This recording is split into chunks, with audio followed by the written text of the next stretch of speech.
Lillian's point of view. The rain always makes me nostalgic. It had that smell like new beginnings and old memories. I sat by the window watching droplets chase each other down the glass while I tried to focus on the event proposals glowing on my laptop screen. Focus, Lillian. I was an event planner now. A good one, actually. I spent my days making other people's love stories come to life.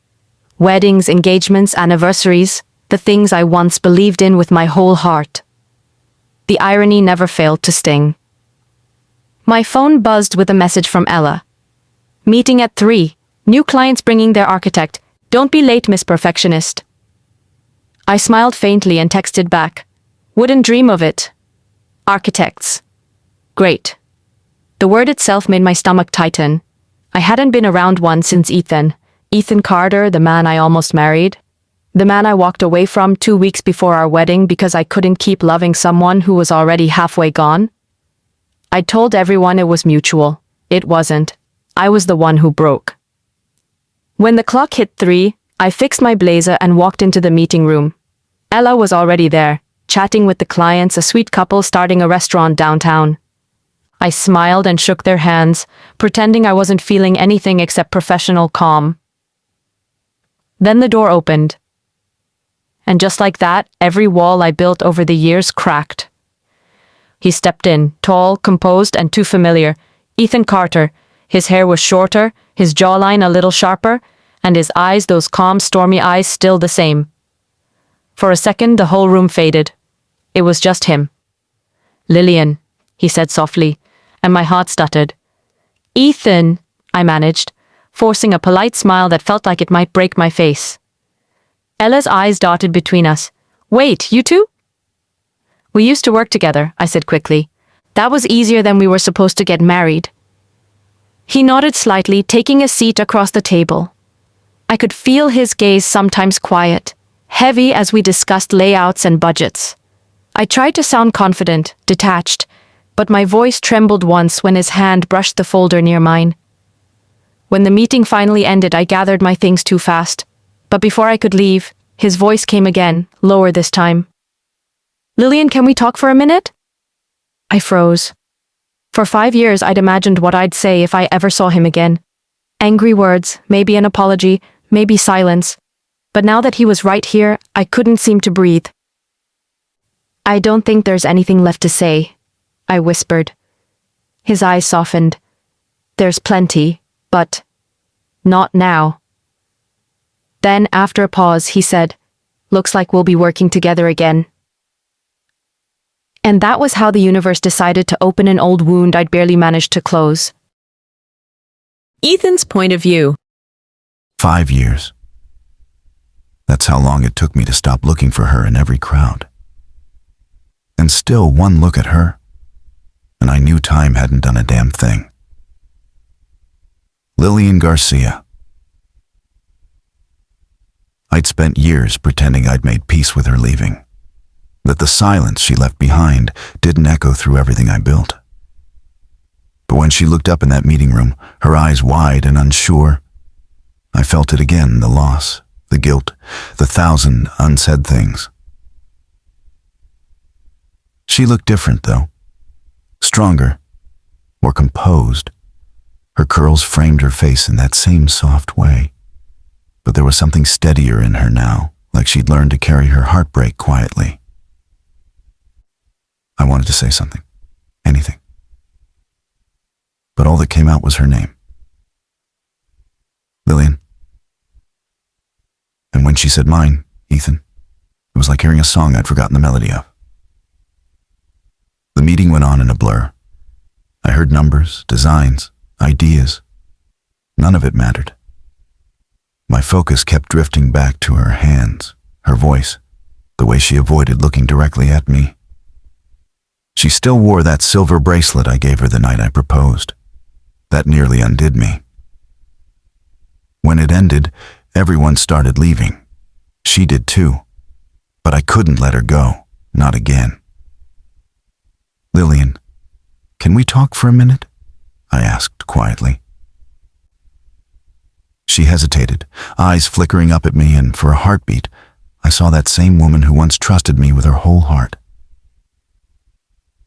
"I don't think there's anything left to say," she said, her voice small, controlled. She was wrong. There was everything left to say. "Looks like we'll be working together again," I told her instead. And as she walked out, I knew it this time. I wasn't letting her slip away without a fight. The rain hadn't stopped since yesterday. It followed me through the city, soft, steady, and irritatingly poetic, like it was trying to remind me that everything changes except the things you want to forget. I hadn't slept much. Every time I closed my eyes, I saw Lillian again, the way she froze when I walked into that room. The guarded tone in her voice, the faint tremble in her hands when she picked up her notebook. 5 years, and it still hit me like a car crash. I told myself I was over it, over her, that I'd moved on, built a name for myself, dated casually, traveled. But all that was just noise, and seeing her yesterday cut straight through it. I parked outside the client site, the empty restaurant building that would soon become the elegant place we were designing together, and for a moment, I just sat there. My reflection in the windshield looked older, sharper. But inside, I was still that man who couldn't figure out how to balance love and ambition.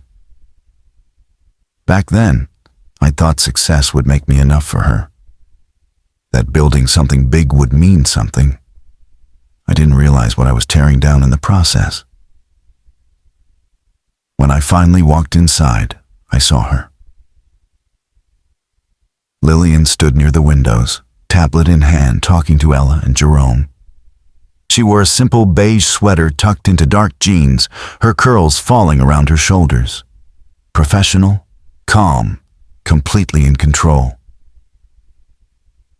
She looked happy, or at least she looked like someone who'd learned how to fake it well. Jerome spotted me first and gave me a polite nod. "Ethan, right? We heard you're the architect on this one." "That's me," I said, shaking his hand. Lillian did turn, not even when I said, "Morning." "Morning," she replied, eyes still on her notes. It was strange. I could feel the distance in her voice, like a wall I'd built myself years ago. We went through measurements, layout changes, and design sketches. She was efficient, precise, and cold, the way she used to be warm with me. Every time she spoke to me, it was clipped, formal, professional. When the others stepped outside for a quick call, we were alone. Finally. I leaned against one of the tables, crossing my arms. "So this is how it's going to be?" She looked up. "What do you mean?" "You pretending I'm just some guy you used to know." Her lips tightened. "You are just some guy I used to know, Ethan. It's been 5 years. People move on." "Have you?" I asked quietly. That stopped her. For a second, the confident, composed Lillian cracked just a little. Her eyes flickered, softening with something she didn't want me to see. She took a breath. "You don't get to ask me that." "You're right," I said, "but I'm asking anyway." Silence, only the rain tapping against the glass. "I don't know what you want from me," she whispered. "Closure, maybe," I said, "or a chance to explain why things fell apart." Lillian looked away, her voice low. "You had 5 years to explain, Ethan. I waited for months. Then I stopped." And before I could say another word, Jerome came back in, breaking the tension like a crack in the air. We went back to work, but nothing about it felt like work. Every time she spoke, I heard the echo of what we used to be. Every time she avoided looking at me, I saw the woman who once swore she'd never stop. Later that night, when I got home, I found myself staring at an old photograph tucked in a drawer, her laughing on the day we picked out wedding rings. Back then, she'd said, "You work too much, Ethan. You're going to miss your own wedding if you're not careful." Maybe she was right. Maybe I already had.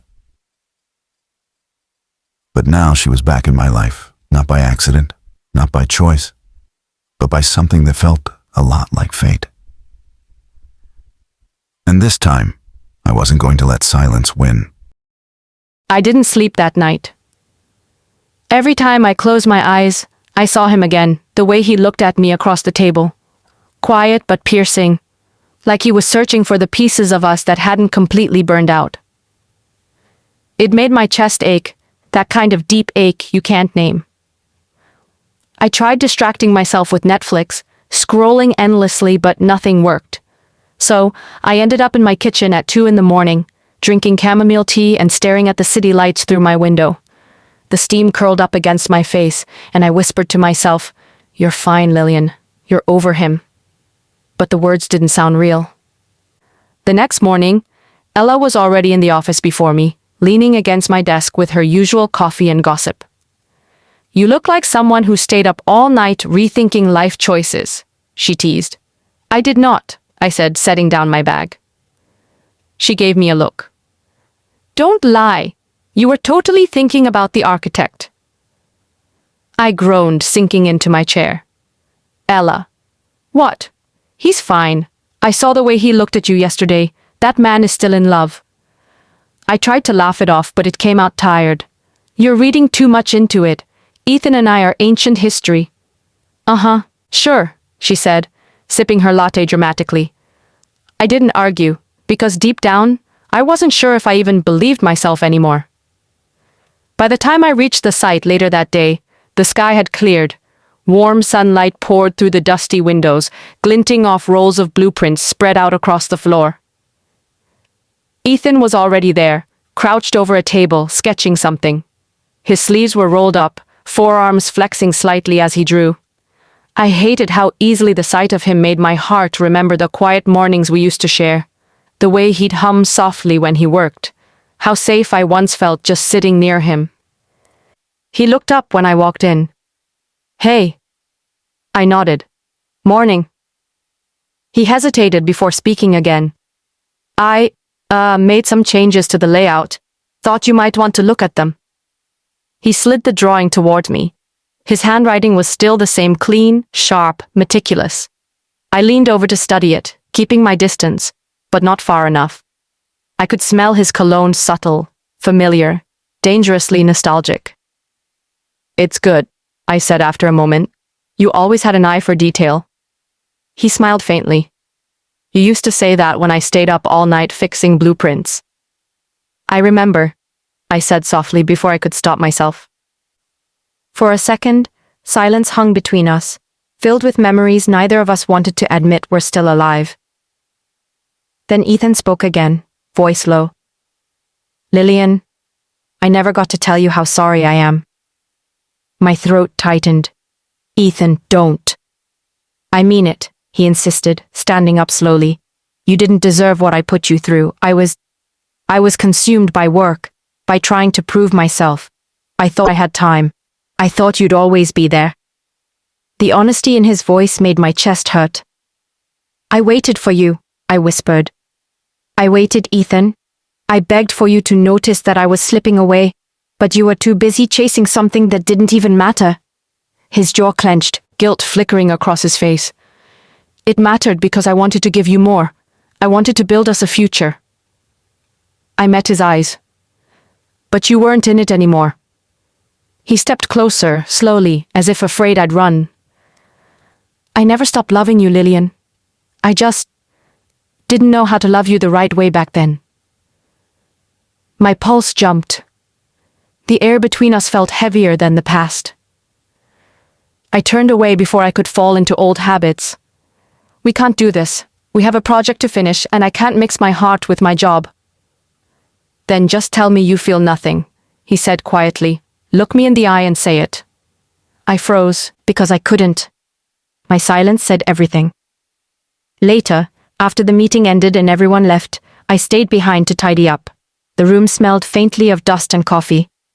Outside, Ethan was talking with Kendall, one of the construction leads, his expression tight, like he was holding back everything he wanted to say.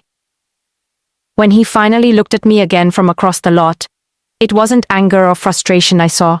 It was longing. Real, quiet longing. And for a moment, I let myself remember the warmth of his hands, the sound of his laughter, the way he'd whisper my name when we danced in our kitchen late at night. I blinked the memory away and whispered under my breath, "Don't do this again, Lillian." But deep down, I already knew no matter how many walls I built, Ethan was the only person who'd ever learned how to walk through them. By Friday morning, I'd told myself I was fine about 100 times. Fine about the long hours, fine about working with Ethan, fine about the way his voice still lingered in my head after every meeting. But fine was a lie that sounded good when you said it fast enough. The project was moving quickly. The restaurant owners wanted the concept finalized by the end of the month, which meant traveling to Portland to review design materials and meet a few suppliers in person. Normally, I loved that kind of trip.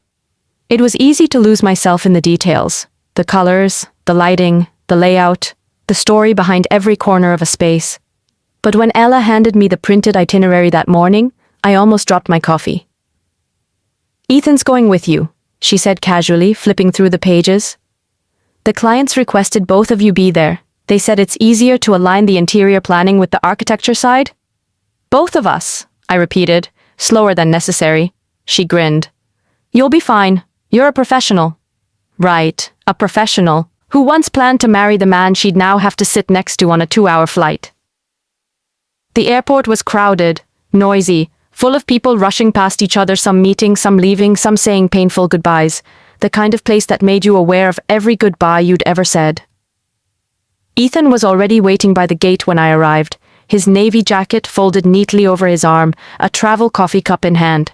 He looked up, saw me, and smiled that small, polite, almost careful smile that used to make my heart skip. "Morning," he said. "Morning," I replied, adjusting the strap of my bag. He nodded toward the cup in his hand. "Got you one. Still take it with almond milk?" The familiarity in his voice made something inside me ache. "You remembered?" He shrugged lightly. "Some things stick." I took the coffee, mumbling a quiet thanks, before finding a seat by the window. He sat beside me, close enough that our elbows brushed once. Neither of us moved away. The flight was quiet, too quiet. We both had our laptops open, pretending to work, but the air between us buzzed with everything unspoken.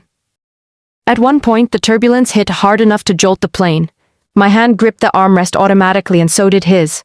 Our fingers brushed. For a second, I forgot how to breathe. Ethan turned slightly toward me. "Still hate flying?" "Only when it feels like this," I muttered. He smiled softly, and that single look carried years of history, late-night drives, beach sunsets, whispered dreams about the future.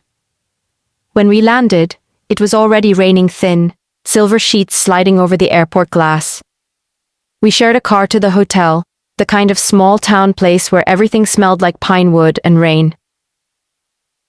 At the front desk, the receptionist typed quickly before saying, "We had some cancellations, so we upgraded your rooms. Unfortunately, there's only one suite available for the night. It has 2 separate beds, though." I blinked. "Wait, what?" Ethan cleared his throat. "That's fine. We'll manage." The receptionist smiled like she'd just done us a favor. "Great. A 2-bed suite. Perfect for an ex-couple still pretending they were over each other." The suite was surprisingly beautiful, soft gold lighting, big windows overlooking the wet street, and a faint scent of cedar. Ethan took the far bed without a word. I unpacked quietly, pretending to focus on my notes. Even though every sound, his zipper, his footsteps, the way he exhaled, seemed too loud in the silence. After a while, he spoke. "You always wanted to visit Portland," he said gently. "You used to talk about it all the time." "I did," I said, folding my clothes neatly. "But that was a long time ago." He watched me for a moment.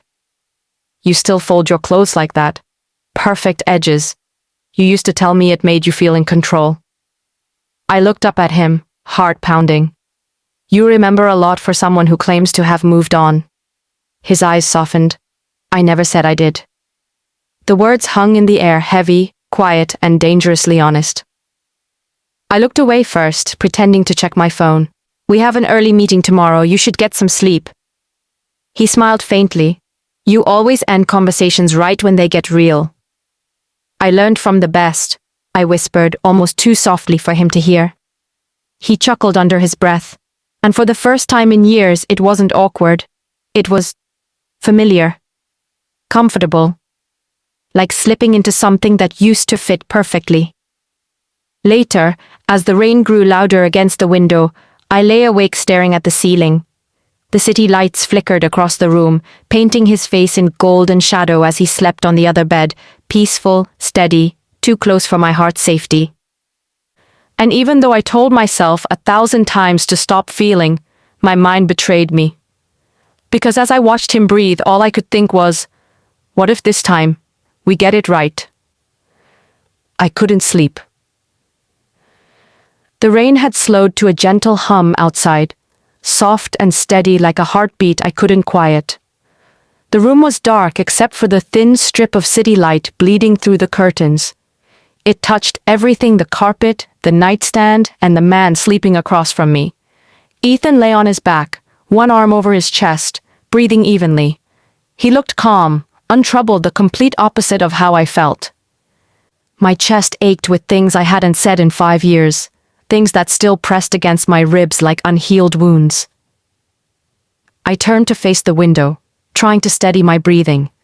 But every creak, every sigh, every quiet shift of the sheets reminded me he was there, and that I was still affected. Still tethered to a version of us I swore I'd buried. I used to think time healed everything. It didn't. It just gave you more space to pretend. I must have drifted off some time before dawn, because when I woke up, pale morning light filled the room, and Ethan was gone. The other bed was neatly made, his suitcase still there, but zipped shut. The faint smell of his cologne lingered, clean, warm, familiar. For a second, panic fluttered in my chest. Then the door opened, and he walked in carrying 2 paper cups of coffee and a brown paper bag. "Morning," he said softly. "Didn't mean to wake you." I pushed myself up, blinking. "You didn't." He held out one of the cups. "They had that cinnamon blend you like." I remembered. I took it carefully, trying not to meet his eyes. "Thanks." The smell hit me instantly: cinnamon, nutmeg, and the faint sweetness that always reminded me of the mornings we used to share. Back then, he'd leave early for site work, and I'd wake up to find coffee waiting on the kitchen counter with the note. "Didn't want to wake you. I'll be home by 7. E." I used to keep those notes in a drawer. For a long time I couldn't bring myself to throw them away. "Did you sleep at all?" he asked. "A little." He gave me a knowing smile. "You always say that when you don't sleep." I laughed quietly, shaking my head. "You still read me too easily." His expression softened. "I used to think I knew everything about you, but now, it feels like I'm meeting you for the first time again." That hit me harder than I wanted it to, because he was right. I wasn't the same woman he almost married. I'd learned how to survive without him, how to rebuild my life from the pieces he left behind.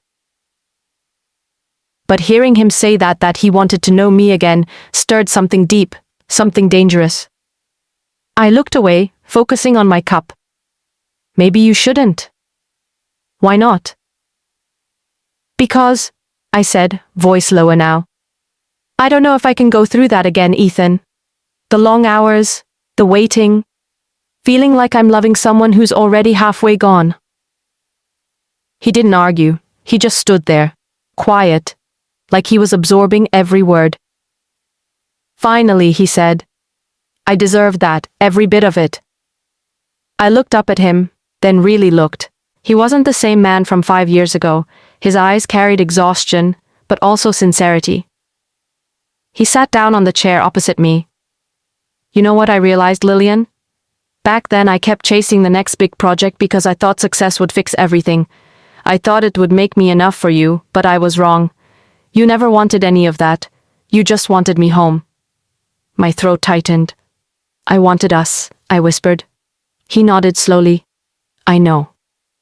We sat there for a long time, no words, no pretending, just silence that said everything we were both afraid to admit. Later, at the supplier meeting, we stood side by side, calm, professional, and polite. But every once in a while our hands brushed when we reached for the same samples, and every time it happened, I felt that same pull, that same rush that started everything years ago. At one point, I dropped a small stack of color swatches, and before I could pick them up, Ethan crouched down beside me. Our fingers touched, just for a second, but it was enough. We both froze. His eyes met mine, steady, unreadable, but full of that quiet intensity that always made my breath catch. Then just as quickly he handed me the swatches and stood. Careful, he murmured. Yeah, I breathed, my heart thudding too fast. Thanks. That night back at the hotel, Ella called to check in. She was her usual self, nosy, dramatic, and half laughing through the phone. So, what's it like sharing a suite with your ex-fiancé? Ex, I emphasized. And we're fine, it's work. Right, work, with his broad shoulders and that tortured, I still love you face. Good night, Ella, I said, rolling my eyes even though she couldn't see me. She laughed before hanging up. When I put the phone down, I turned toward the window. The city was alive outside, headlights, soft music from the street below, rain starting again in the distance. I should have felt tired, but all I felt was restless. Because no matter how many times I told myself it was just work, a part of me, the part that never really stopped loving him, kept whispering, maybe this is your second chance. And that thought scared me more than anything. The morning started soft, a gray, sleepy light sliding through the hotel curtains, the quiet rhythm of rain outside, and the smell of brewed coffee drifting from the little pot Ethan had found somewhere near the lobby. I stood by the window, half dressed in my blazer, watching the street below while steam fogged the glass. Portland was waking up slowly, umbrellas opening, cars humming through puddles, bakery signs flickering to life. It was peaceful, ordinary, the kind of morning I used to dream of having with someone I loved. Behind me, Ethan moved around the room, buttoning his shirt, rolling his sleeves just above the wrist. Every little sound, the faint click of his watch, the brush of fabric felt too intimate, too familiar. He caught my reflection in the glass. Big day, he said, smiling faintly. I nodded, straightening my collar. Yeah, big day. We were presenting the full concept design for the restaurant, the part that decided whether the clients trusted our vision or threw it all out. Normally I'd be calm, I was good under pressure, but this time my heart felt like it had its own pulse separate from the rest of me. Maybe it was the project. Maybe it was him. At the meeting, I found my rhythm again. The moment I began talking about the color palette, lighting, and how the space would feel to customers, I slipped into that world I could control. My hands moved as I spoke.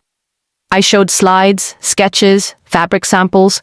For a moment, I forgot about everything else. Then Ethan spoke, stepping beside me. His voice was steady, confident, the kind of tone that made people lean in. We wanted the architecture to feel open, he said, inviting, like a story unfolding as soon as you step inside. Lillian's design brings that story to life.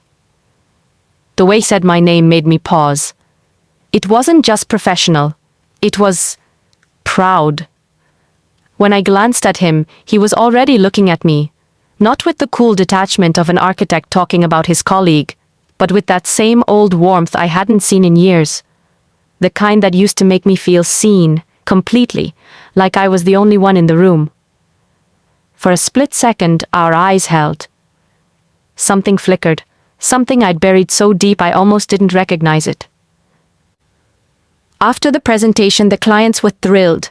They clapped, shook our hands, and told us to get started right away. Ella would have called it a victory moment. But when we walked out into the hallway, I couldn't stop thinking about the way Ethan had looked at me. Not just during the meeting, but every time our paths crossed lately at the site, at the hotel, even in the quiet moments when neither of us spoke. It wasn't just nostalgia. It was something real. We stepped outside, under the wide awning of the building. The rain had eased to a drizzle. I was trying to open my umbrella when the wind caught it, flipping it inside out. "Hold on," Ethan said, laughing as he took it from me, shaking the water off. His fingers brushed mine, warm, steady. "You never figured these things out, did you?" "I was never built for umbrella wars," I said, smiling despite myself. He chuckled, fixing it easily and handing it back. "You used to hate rain, too." "I don't hate it," I said softly. "I just hate what it reminds me of." He tilted his head, curious. "And what's that?" "The night I left." The laughter died between us. We stood there, the sound of the city muffled by rain, both of us remembering the same night, the fight, the silence, the unfinished words. Ethan took a breath, his voice gentler now. "If I could rewrite that night, I would. Every second of it." I looked down at the puddles around our shoes. "You can't rewrite something that broke both of us." "Maybe not," he said quietly, "but maybe we can build something new out of it." The way he said it, not desperate, not dramatic, just honest, made something inside me crumble. We walked back to the hotel in silence. Not awkward silence, more like the kind that holds too much meaning. When we reached the elevator, he held the door open for me. I stepped in, and for a moment, the world shrank down to that small space, just the hum of the elevator and his reflection beside mine in the mirror. When the door slid shut, our eyes met again. I could see everything in his expression, the guilt, the memories, the quiet hope. He didn't speak, and neither did I. But in that silence, 100 unspoken words passed between us. "I'm sorry. I missed you. I still care." When the elevator reached our floor, I stepped out first, my heart racing. At my door, I turned slightly. He was still standing there, watching me, hands in his pockets, that same soft look in his eyes. And it hit me the way he looked at me now wasn't the same as before. It wasn't full of excuses or promises. It was a man who'd learned the cost of losing someone and didn't want to make the same mistake again. "Good night, Ethan," I said quietly. He nodded. "Good night, Lillian." I closed my door and leaned against it, eyes shut, heart pounding. Because for the first time since I saw him again, I realized I wasn't angry anymore. I was scared. Scared of falling all over again. Scared of wanting something that might finally be real. The rain finally stopped the next morning, leaving behind a city that smelled like wet pavement and coffee. The sunlight came through hazy clouds, soft and pale, reflecting off the streets like everything had been washed clean.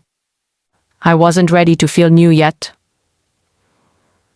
I stood at the hotel mirror, brushing through my curls, watching my own reflection, the faint circles under my eyes, the tension in my shoulders, the small tremor in my hand when I thought about last night. About Ethan. The way he looked at me in that elevator, it was still burning in my chest. He didn't say anything. Didn't need to. But his eyes had that same quiet gravity, the one that used to make me feel safe and seen and loved. I pressed my lips together, forcing a slow breath. "Don't go there again, Lillian," I whispered to my reflection. I'd worked too hard to build this version of myself steady, independent, untangled, and Ethan? He was a storm I wasn't sure I could survive twice. We had one last follow-up with the clients that morning before heading back home. Ethan was already waiting in the lobby when I came down, talking to the receptionist. He turned when he heard my footsteps, and that small, effortless smile appeared again. "You ready?" "As I'll ever be," I said, adjusting my bag. He noticed something, his brow creasing. "You okay? You look a little pale." I'm fine, I lied. Truth was, I'd barely eaten anything since yesterday. My stomach had been tight all morning, nerves, exhaustion, or maybe both. We grabbed coffee on the way to the meeting. He handed mine over, holding it just long enough for our fingers to brush. My pulse skipped again, that stupid, involuntary reaction that made me want to roll my eyes at myself. The meeting went smoothly at first. We discussed lighting plans, seating arrangements, and final approvals. I managed to focus mostly, until the room started to tilt a little. At first, I thought it was just the projector light making me dizzy, but then my vision blurred, and I felt a wave of heat rush through me. Lillian? Ethan's voice sounded distant. Hey, are you okay? I tried to nod, but the world tilted harder. My legs wobbled. Someone said my name again. I think Ella, maybe one of the clients, but before I could answer, everything went dark for a second. When I came to, I was sitting in a chair, my head between my knees. Ethan crouched in front of me with a hand on my arm. His voice was low but firm. Hey, stay with me. You're okay. Just breathe. His hand was warm, grounding. I focused on it, on his thumb brushing lightly against my sleeve, on the steadiness in his tone. I took a deep breath, then another. Slowly, things came back into focus. I'm fine, I murmured. You fainted, he said, shaking his head. That's not fine. It's just exhaustion. I skipped breakfast. His jaw tightened. You've been running on fumes for days. You need to take care of yourself. I said I'm fine, Ethan. He sighed but didn't argue. Instead, he helped me stand, one hand resting gently at my back as if afraid I might fall again. That touch, so familiar, so careful, made my heart twist in ways I didn't want it to. Back at the hotel, he insisted I rest. I tried to protest, but he'd already called the front desk for some tea and soup. When room service arrived, he sat on the edge of the other bed, watching me sip slowly. The silence was thick, but not uncomfortable. Thank you, I said quietly. He nodded. You don't have to thank me. I'm just glad you're okay. I really am fine, I said again, smiling weakly. Yeah, he murmured. You always say that when you're not. That caught me off guard. He remembered that too. I stared down at the cup in my hands, voice barely above a whisper. You still remember too much. Not enough, he said softly. I looked up and our eyes met again, that familiar warmth, that quiet intensity. Ethan. He stood then, taking a slow step closer, voice low and honest. You don't have to keep pretending you don't feel anything, Lillian. I know you. I can see it. My chest tightened. You see what you want to see. He shook his head. No, I see you. The same woman I fell in love with, the one who still folds her clothes perfectly when she's nervous, still bites her lip when she's hiding something, still tries to hold the whole world together alone. His words cut through every defense I'd built. And for a second, one dangerous second, I let myself believe him. Then I looked away, blinking hard. You should rest too. We have an early flight. He didn't push. He just nodded slowly. Okay. But when he left the room, I sat there staring at the spot where he'd stood. The tea had gone cold in my hands, but my heart was still burning. Because no matter how hard I tried to deny it, he was right.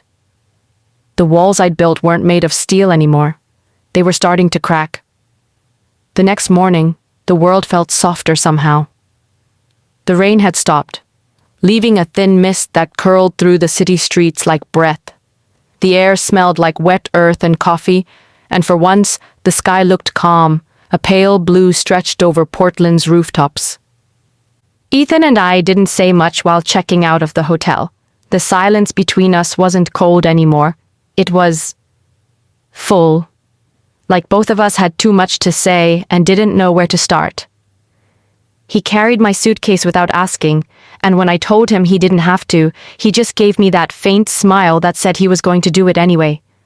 I didn't argue. I didn't have the strength for pretending today. At the airport, we sat side by side waiting to board. People moved around us laughing, checking phones, kids tugging at luggage handles, but it all felt muted, like background noise to whatever was happening quietly between us. I stared at my boarding pass, tapping it against my knee, trying to look anywhere but him. He broke the silence first. "How are you feeling?" "Better?" I said softly. "A little embarrassed, maybe?"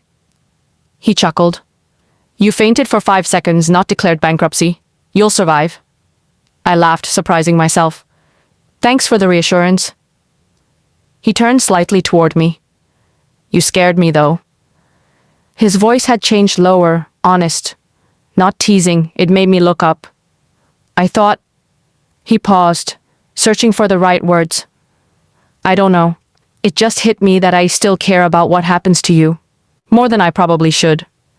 I didn't know how to respond to that, so I looked away again, pretending to check the time. "The flight's boarding soon." "Yeah." His tone softened. "Lillian?" I hesitated. "What?" He smiled just barely. "You're still the hardest person I've ever tried to let go of." Before I could say anything, the boarding call echoed through the speakers, saving me or maybe robbing me of a chance to reply. The plane was full, but somehow we ended up side by side again. I'd been hoping for a seat change, but fate clearly had other plans. For the first half hour, I pretended to be deeply fascinated by the clouds outside my window. They were endless, pale, white, drifting things that looked peaceful, but hid turbulence underneath. Kind of like me. Ethan sat quietly, reading through some blueprints on his tablet. Every now and then, he'd glance my way, as if checking to see if I was really okay. At some point, I closed my eyes. Maybe it was the exhaustion. Maybe it was how safe that hum of the plane felt. My shoulder brushed his slightly, and before I realized it, my head tilted just a little toward him. I felt him freeze for a moment, then relax. He didn't move away. He didn't say anything, didn't even shift, just sat there quietly while I drifted in and out of half sleep. His shoulder was warm against mine, steady, familiar, like coming home to something I didn't know I missed that much. When I blinked awake again, we were descending. I lifted my head quickly, embarrassed, brushing my hair back. "Sorry," I murmured. He shook his head, smiling. "Don't be. You used to do that all the time." "Do what?" "Fall asleep on me." The memory flickered us on a long drive years ago, me curled up in the passenger seat, him humming along to the radio, one hand on the wheel and the other resting near mine. I smiled faintly. "Yeah, I remember." "Me too." When we landed, the air in New York was sharp and cool, autumn creeping in early.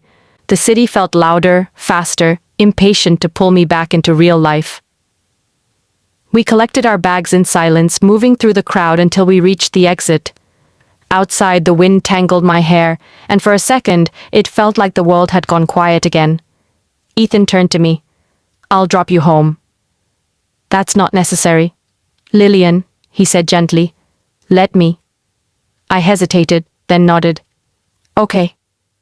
The drive was quiet, the kind of silence that hums with what neither person can say out loud. Streetlights flickered past the windows. The city looked different from the car, blurred, restless, alive. I glanced at him, once his hands on the wheel, the curve of his jaw in the dim glow of passing headlights. He looked older now, softer in some ways, harder in others, more human. When he finally stopped in front of my building, I unbuckled my seatbelt and reached for the handle. "Thank you for the ride." He nodded, eyes on me. "Anytime." I hesitated, fingers still on the door. "And for everything else, this week, the coffee, the care." He smiled a little sadly. "Always." I wanted to say something else, to ask if he meant it, if always still included me, but my throat wouldn't let me. So I just smiled faintly, opened the door, and stepped into the cool night. As I reached my front steps, I turned back once. He was still there, headlights dimmed, eyes following me until I waved. Then he nodded and drove off into the city. I stood there for a long time after he disappeared, the sound of traffic fading into the distance. For the first time in years, I felt something I hadn't dared to feel: hope. Maybe people really could change. Maybe broken things could be rebuilt. Maybe, just maybe, love could find its way back if you were brave enough to let it. I couldn't get her out of my head. Not the way she laughed when I teased her about fainting. Not the way she looked half asleep on that flight, her head resting lightly on my shoulder like it still belonged there. And definitely not the way she said thank you before walking up those steps, quiet, careful, like she was afraid any louder sound might break whatever fragile peace we'd built. It had been 3 days since we got back, and I'd gone through the motions, work, calls, late nights staring at design drafts, but everything felt off. Empty, somehow. Every song on the radio reminded me of her. Every cup of coffee tasted like the ones we used to share in our old kitchen. And every time I tried to forget, my mind went right back to her voice saying, "Maybe you shouldn't try to know me again." But I wanted to. God, I wanted to. My phone buzzed with a call from Kendall, my colleague, one of the few people who knew about Lillian, or at least the short version. "You sound distracted, man," he said after I answered. "I'm fine," I muttered. "Yeah, that's what people say right before doing something stupid." I chuckled under my breath. "You're not wrong." He paused. "It's her, isn't it? Lillian." I didn't reply.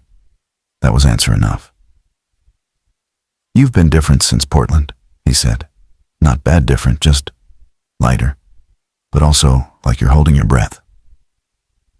"I saw her again after 5 years," I said quietly. "It's complicated." Complicated usually means you still care. I never stopped, I admitted. There was silence on the other end for a few seconds before he said, "Then don't waste another 5 years pretending you don't." Easier said than done. That evening, I found myself driving past her neighborhood. I told myself it wasn't intentional, that I was just heading home and happened to take the longer route. But the truth sat heavy in my chest. I wanted to see her, even if just her building lights. When I saw her window, the one with the little plant box she'd mentioned once in an old text, I stopped. It glowed softly from the inside, a warm light against the fading dusk. For a minute, I just sat there, hands on the steering wheel, remembering. The way she used to hum while cooking. The smell of her hair when she leaned into me on lazy Sunday mornings. The sound of her laughter filling that small apartment we once called home.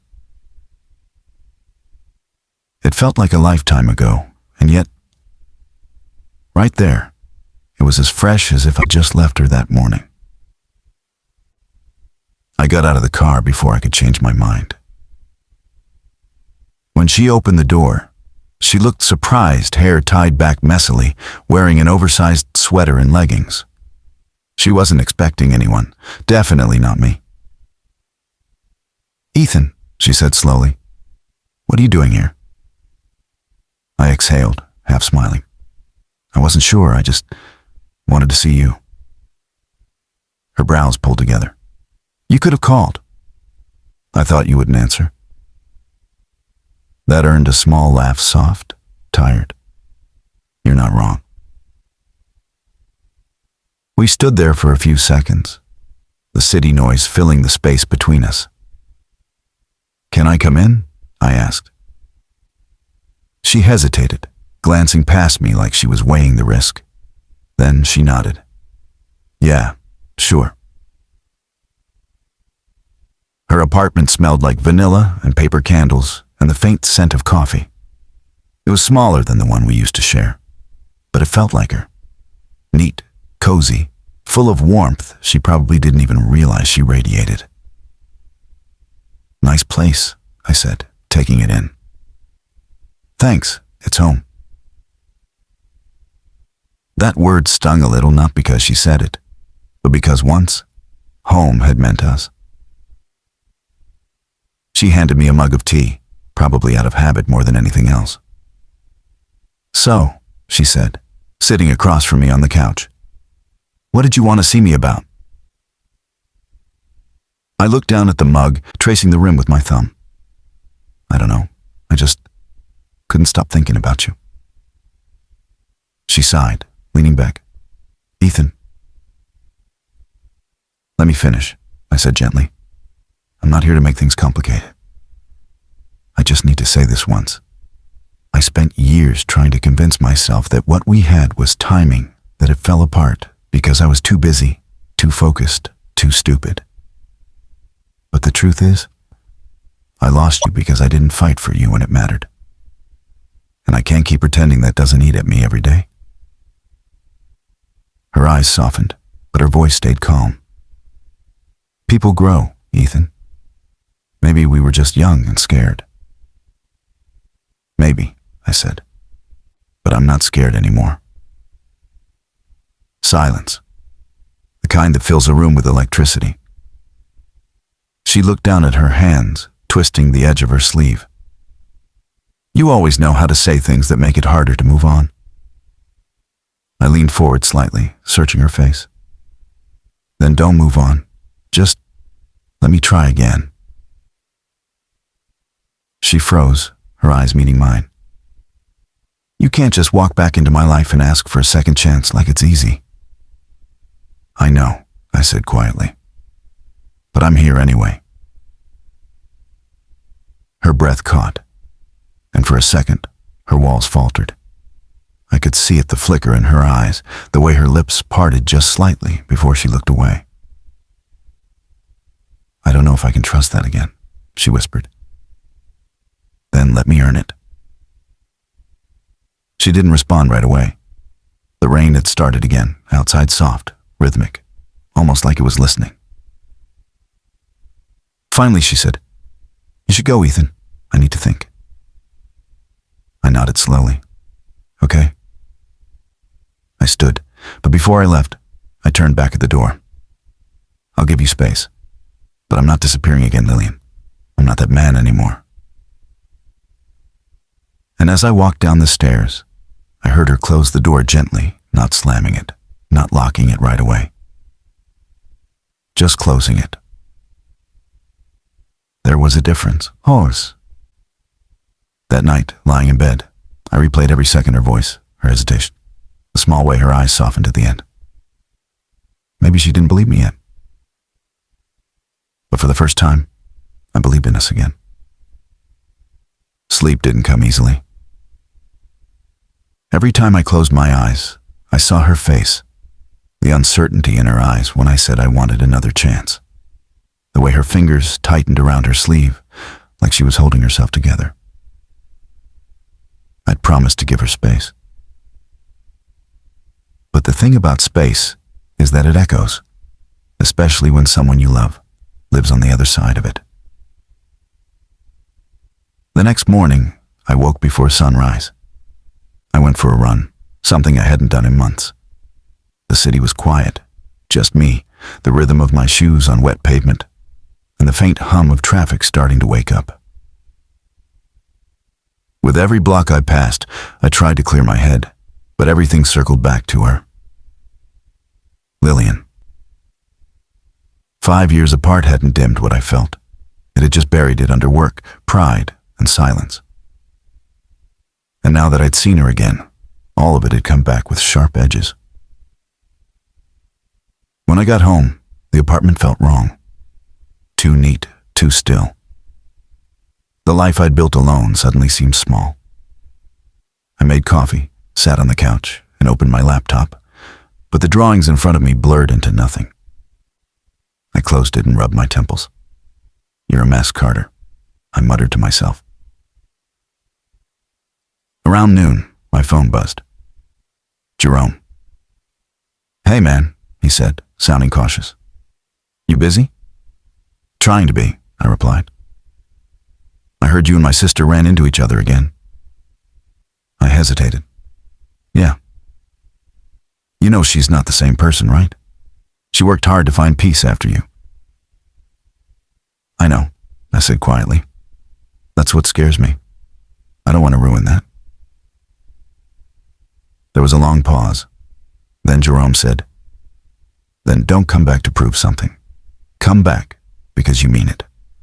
Because you're willing to stay." I swallowed hard. "I do mean it." "Good," he said. "Then stop standing outside her life and actually show up. Just don't break her again." That night, I ended up driving to a park near her place, the one we used to walk through on Sundays when life felt simple. The sky was streaked with fading orange, the kind of evening light that makes you nostalgic for things you didn't even appreciate when you had them. I sat on a bench and watched families stroll by, couples laughing, a little girl chasing a pigeon across the path. It made me think of what Lillian used to say whenever she saw moments like this. Real love isn't fireworks. It's calm. It's safe. I hadn't understood that back then. I was chasing fireworks while she was trying to build a home. Now, I wanted nothing more than that calm. I wanted her. A few hours later, my phone buzzed again, this time with a message. "Lillian, you didn't have to come yesterday, but thank you." I stared at it for a long time before replying. Me. I meant what I said. I'm not here to push you. I just needed you to know I'm still here. The typing dots appeared for a few seconds, then vanished. No reply. I slipped the phone into my pocket and leaned back, closing my eyes. The night air was cool against my skin, the smell of rain still clinging to the ground. She didn't have to answer. Sometimes silence says more than words ever could. And this silence didn't feel final.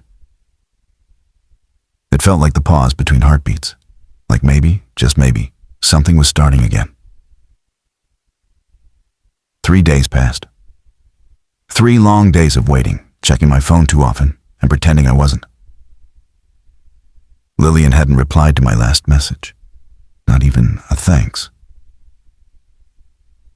And even though I told myself she owed me nothing, the silence still stung in places I thought had already healed. I tried to bury myself in work design proposals, client meetings, endless drafts. But even my sketches started to betray me. I'd draw a cafe layout, and somehow the lighting resembled that restaurant in Portland. I'd outline a doorway, and I'd see her standing in it, smiling the way she used to when I came home late and she pretended not to be mad. Every quiet moment became a reminder that she was out there, still breathing in the same city, still living her life without me in it. On Thursday evening, I got a call from Jerome. "Hey, Ethan, you busy?" I rubbed my eyes. "Just finishing up some designs. What's up?" "You might want to check on Lillian." That made me sit up straight. What happened? "She's fine," he said quickly. "Just, she's had a rough day. The event she was planning got canceled last minute. Her client bailed, and she's been at the office since morning. Ella said she skipped lunch." My stomach tightened. "She's still there now?" "Yeah, I'd go myself, but I'm out of town. Just maybe don't tell her I called. You know how she gets." I smiled faintly. "Yeah, I know." It was already dark by the time I reached her office. The building was mostly empty, one light still glowed behind the glass wall of the event planning department. Through it, I saw her. Sitting alone at her desk, papers scattered everywhere, her hands tangled in her hair. She looked exhausted, not just physically, but in that way people get when they've held it together for too long. I hesitated at the door before knocking softly. She looked up, startled. Ethan? Hey, I said quietly. Sorry, the door was open. I didn't mean to. Her eyes softened with confusion. Why are you here? I shrugged lightly. I heard you were still working. Thought you could use some dinner. Her brows lifted when I held up the takeout bag. You brought food? Burger, fries, and the fancy lemonade you used to like. A tiny smile tugged at her lips before she hid it behind a sigh. You really didn't have to do that. I know, I said, setting the bag on her desk. But I wanted to. For a while, neither of us said much. She ate quietly, avoiding my gaze, though I caught her sneaking glances more than once. I leaned against the desk opposite her, sipping my own drink, just watching her slowly unwind. After a few minutes, she said, Jerome told you, didn't he? I smirked. Maybe. She rolled her eyes, shaking her head. That man can't keep a secret to save his life. Yeah, but he's worried about you. I'm fine. You keep saying that, I murmured. But I don't think anyone who's fine stays in the office after midnight. That made her pause. Then she let out a slow breath, setting her burger down. It's just been a week. I poured everything into this event, and then the client canceled like it was nothing. Months of work gone. I know it's not the end of the world, but it's yours, I said softly. You built it. That matters. Her eyes flicked up to mine, tired, but full of something I hadn't seen in years. Trust. Why do you always show up when I'm at my worst? She asked quietly. Because that's when you need someone the most.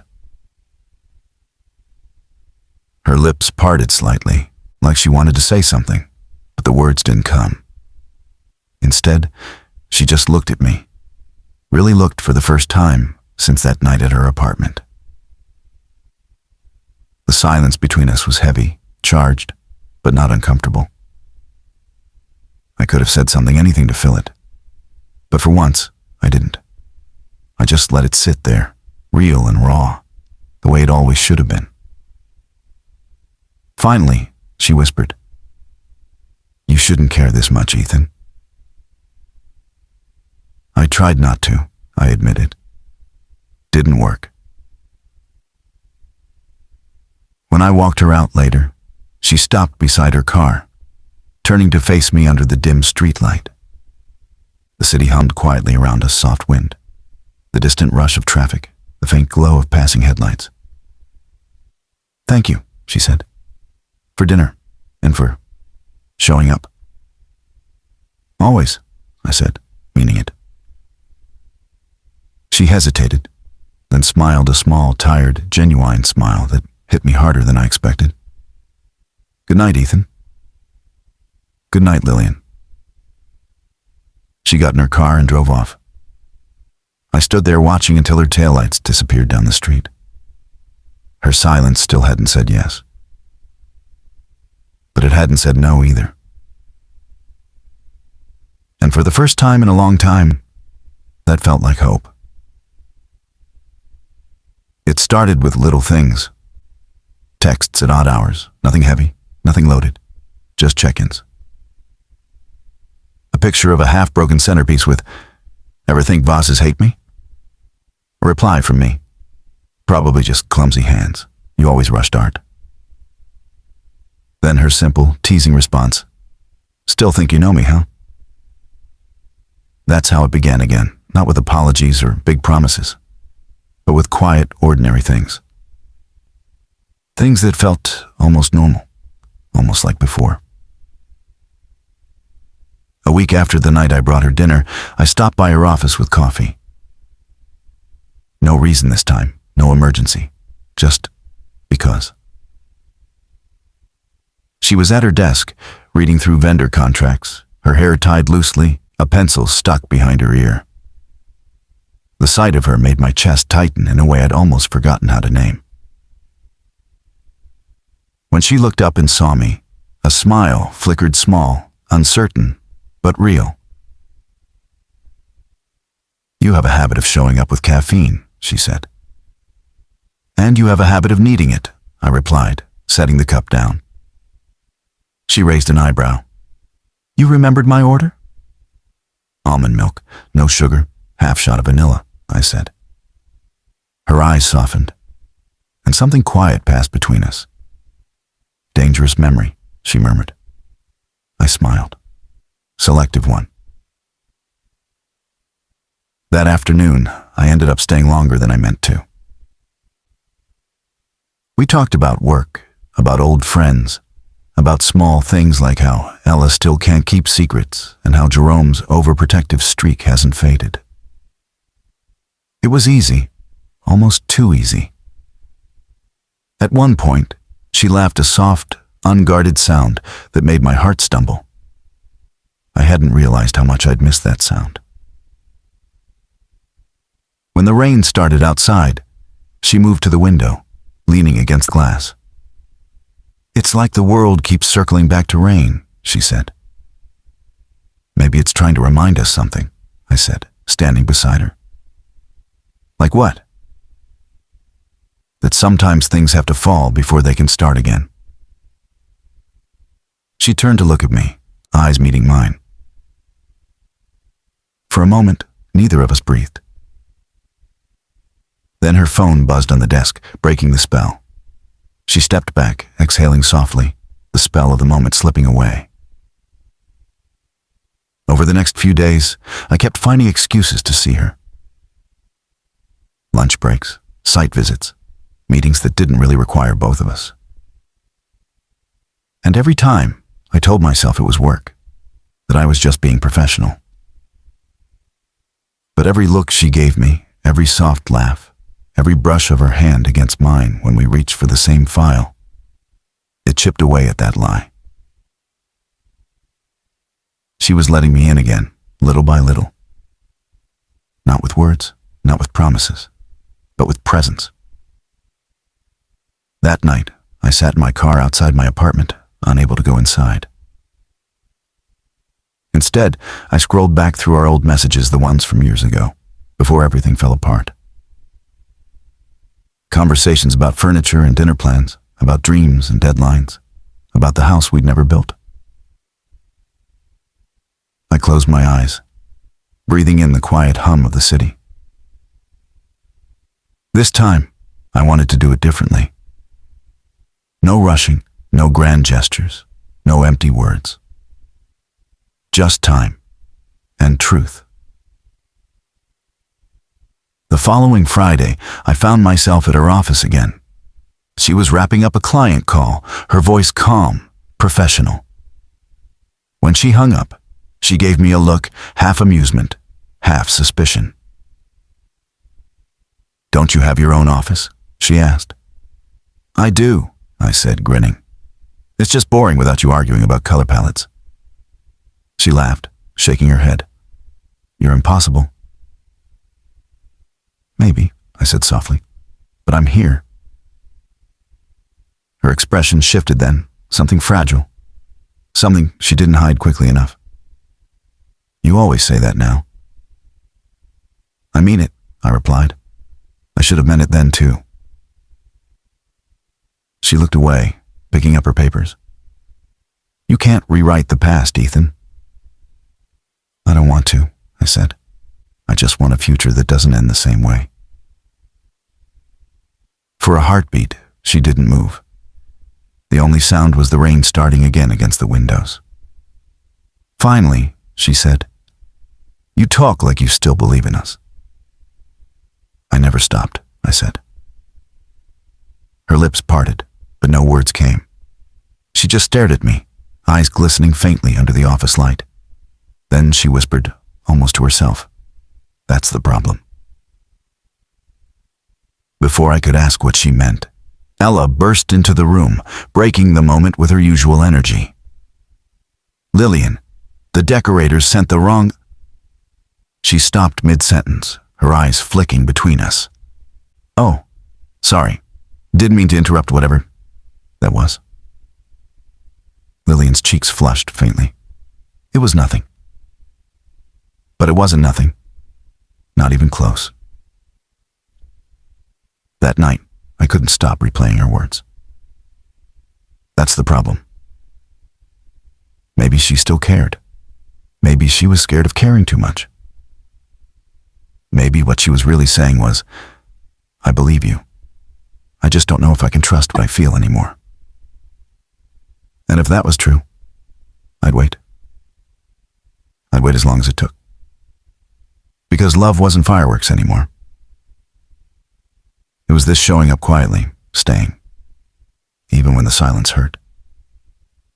The days started blending together again, late nights, coffee runs, meetings. But this time, there was something different threading through all of it. Something softer. Lillian. Even when she wasn't near me, I felt her everywhere in the way I double-checked my emails before sending them, because she always noticed small mistakes. In how I started carrying an extra umbrella because she always forgot hers. And in the quiet moments between work and sleep, when her laugh echoed through my mind like a song I didn't want to stop playing. It wasn't the same as before. Back then, everything between us had been urgent, fast, bright, like a flame burning through oxygen. Now it felt slower, steadier. Like something that had been broken but was finding its rhythm again. We started spending time together after work, sometimes by accident, sometimes by choice.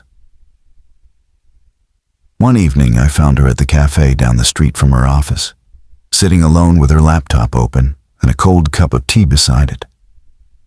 She looked tired, her brow furrowed, her lips pressed together in that familiar concentration.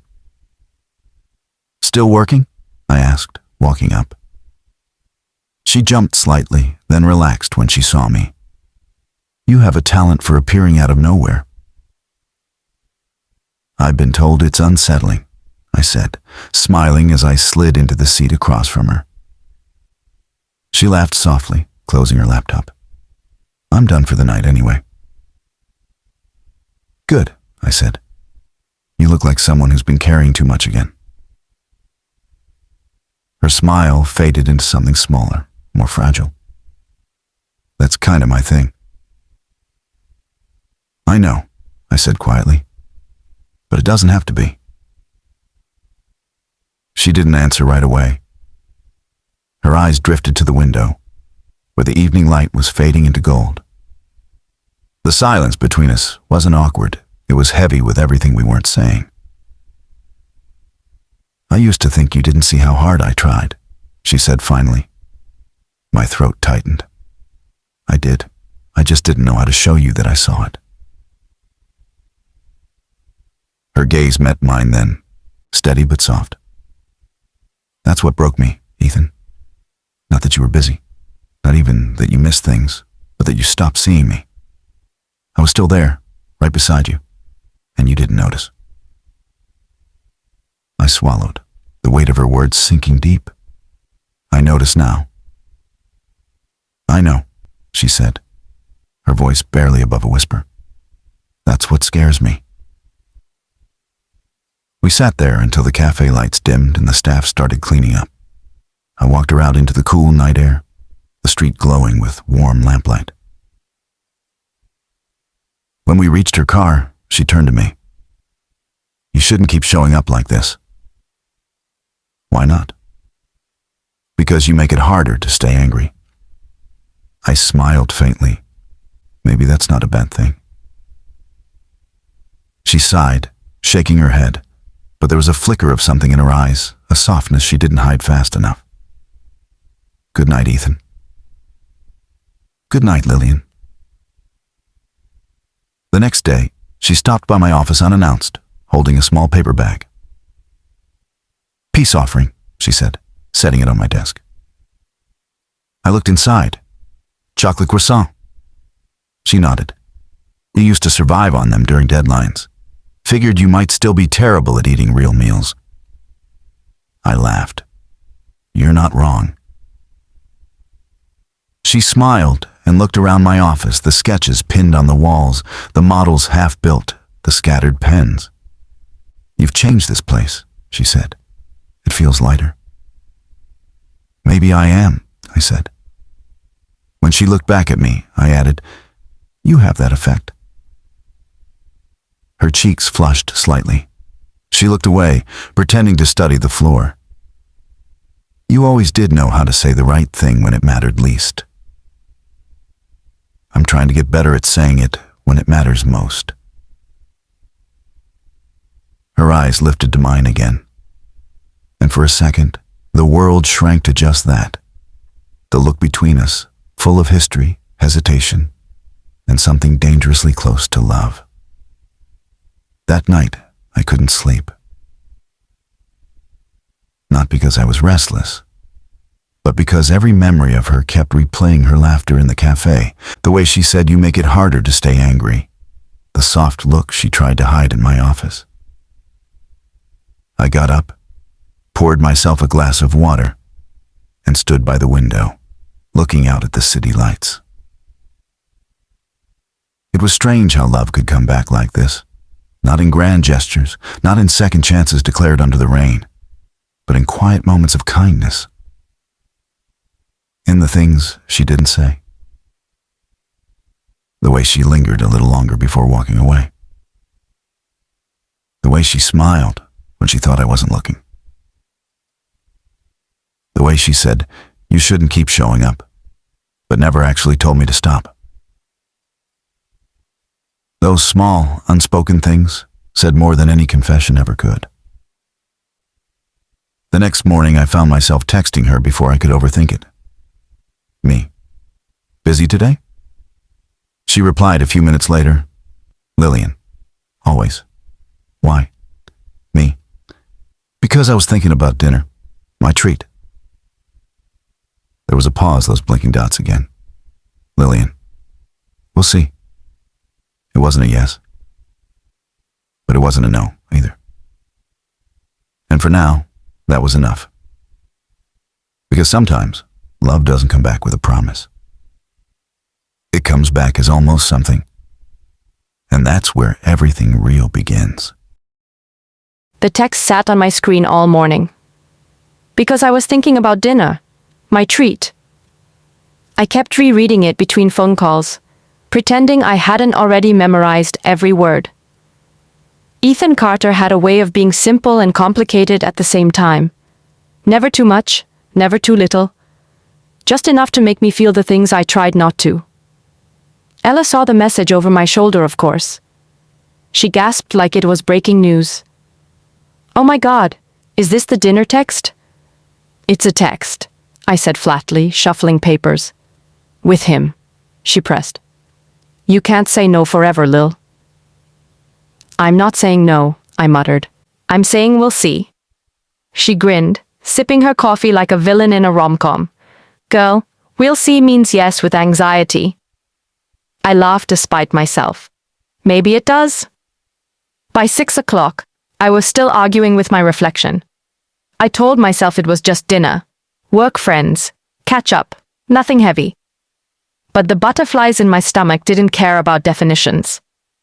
I finally settled on a simple black dress, one I'd worn once for a corporate dinner years ago. Elegant, not loud. Safe. Still, when I looked in the mirror, I saw her, the woman who'd almost married Ethan Carter. And maybe, in some small way, I wanted him to see her too. He was already waiting outside the restaurant when I arrived. No suit this time, just dark jeans, a white shirt, sleeves rolled up, jacket folded over his arm. Casual, but he somehow made casual look like poetry. When he saw me, he straightened a little, his eyes softening the way they used to when he saw me walking down a hallway in the early mornings. "Hi," I said. "Hi," he replied, and his smile did that quiet thing again, the kind that doesn't need words to be sincere. "You look..." He caught himself, shaking his head lightly. "Beautiful." I rolled my eyes to hide the warmth rising in my cheeks. "You're supposed to say nice. Beautiful sounds loaded." He chuckled. "Then I guess it's loaded." The restaurant was warm and candlelit, tucked into a quiet corner of the city.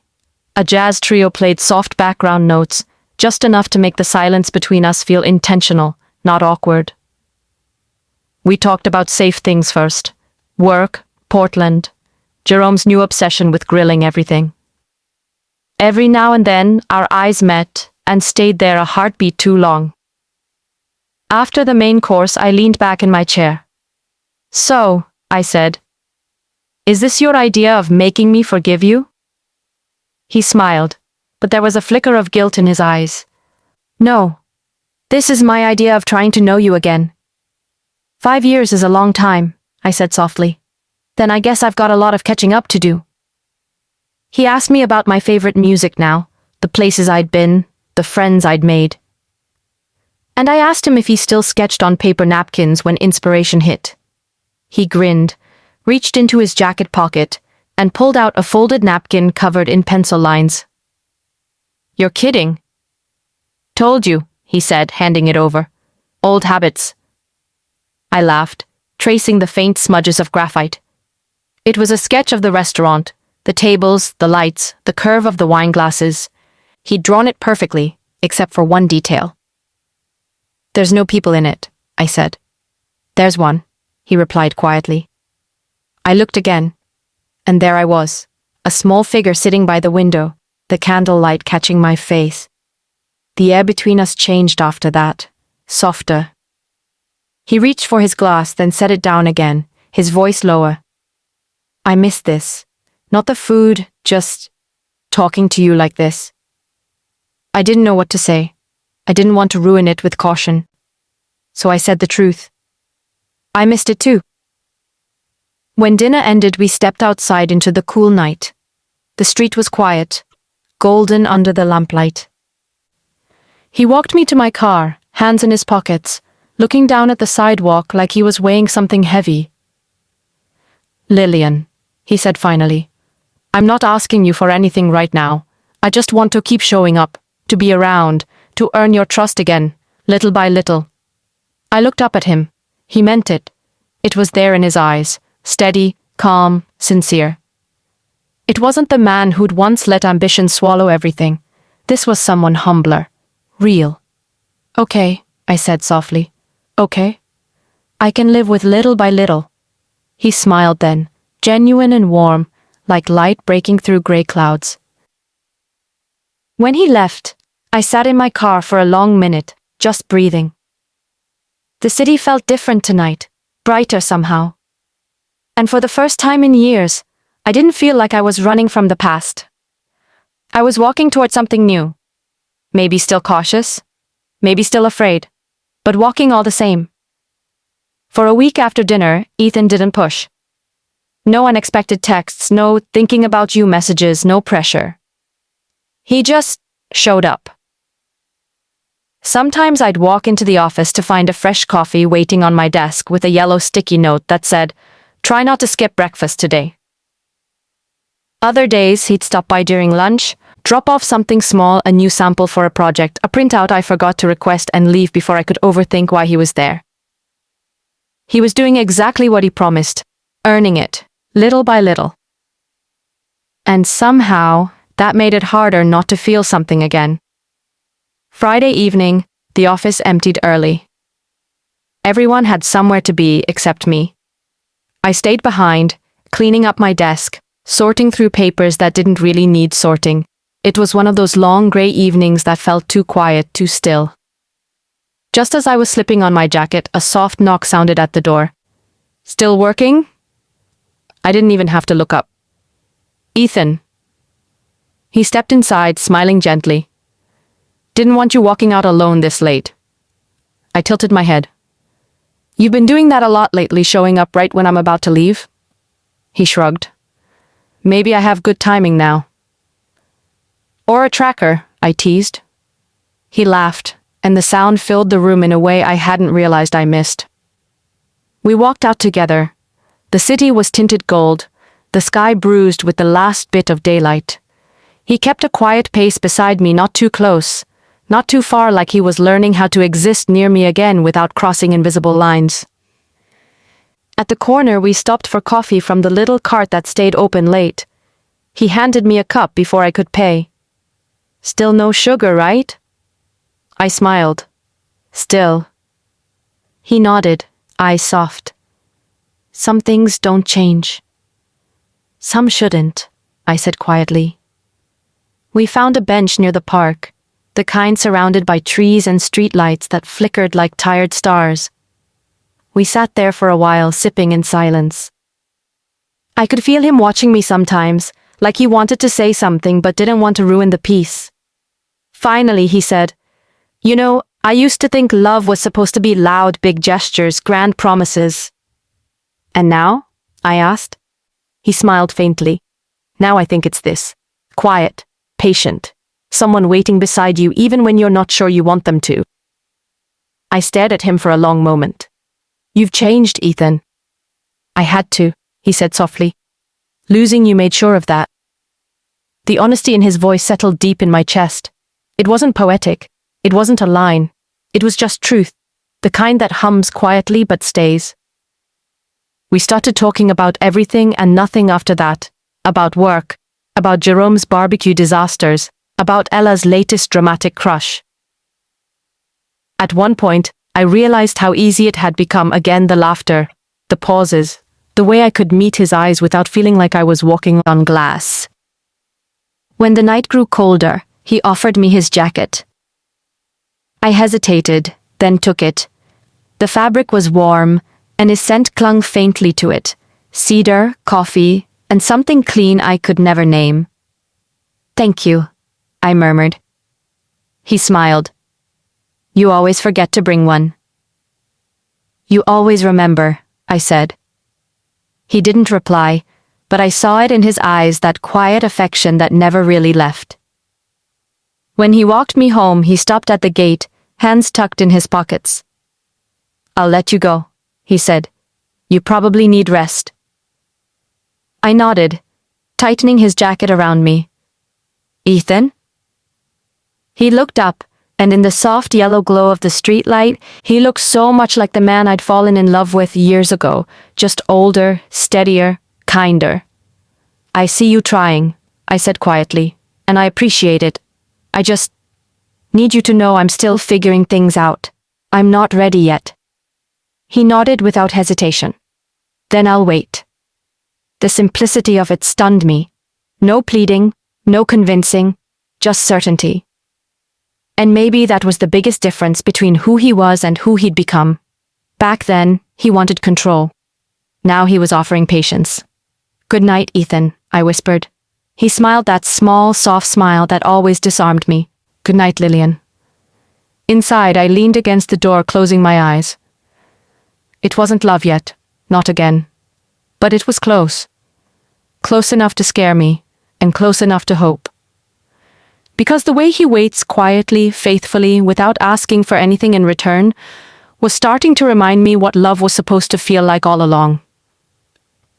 The next few weeks passed quietly, but not emptily. It was strange how easily Ethan fit into my days again, not like before, when love had been all-consuming and loud, but in the smaller, softer ways that made life feel steadier. A call after work, a quick stop by my office with a coffee, a message late at night that said, "Don't forget to rest, you've done enough for today." He never asked for more. He just stayed present. And somewhere between those quiet moments, something inside me started to thaw. One Saturday afternoon, I found myself at the community center, helping set up for an engagement party one of my clients had booked. It was chaos-tangled string lights, missing tablecloths, flowers delivered in the wrong shade. Ella was trying to coordinate volunteers, Jerome was fixing a speaker that refused to work, and I was balancing on a ladder, pinning fabric drapes that kept sliding down. "Lillian!" Ella called out. "The caterer's stuck in traffic." "Of course they are," I muttered, tugging at a stubborn clip. "Need help up there?" The voice was deep, familiar. I turned and nearly laughed. "You have the worst timing." Ethan grinned from below, his hands in his pockets, wearing a gray sweater, and that look, the one that said he wasn't leaving until I let him help. "Who told you I was here?" I asked. He shrugged. "Jerome said you were buried under decorations and denial." I sighed. "He talks too much." "Yeah," Ethan said, reaching up for the loose drape, "but he's not wrong." Before I could protest, he climbed the ladder beside me, effortlessly taller even from a few steps below. The warmth of him, the closeness, the quiet smell of cedar and rain, it was all too familiar. "You're doing it wrong," he said softly. "Oh, really?" He smiled, reaching past me to secure the clip in one smooth motion. "See? Stubborn fabric needs patience." "Patience," I repeated. "You learned that recently, huh?" He looked down at me then, his eyes steady and unguarded. "Yeah, from you." For a heartbeat, the world stilled. The chatter below faded. The lights above us shimmered faintly. His face was inches from mine, his voice low and warm. "Ethan," I whispered, "you should get down before you fall." "Too late," he murmured. I blinked. "What?" He smiled faintly. "I already fell." My chest tightened. I looked away, pretending to fix another clip, but my hands were trembling slightly. "You shouldn't say things like that." "Why not?" "Because they make it harder to forget." He leaned back, still smiling softly. "Maybe forgetting isn't the goal anymore." Later, when everything was set and the lights finally glowed across the hall, I sat at one of the tables, exhausted but content. Ethan joined me, handing me a bottle of water. "You do too much," he said. "You say that every time. And you never listen." "Because I've always been fine," I said automatically. He looked at me, his expression unreadable. "You keep saying that like being fine is the same as being happy." I stared at him for a moment, unsure how to answer. Because he was right.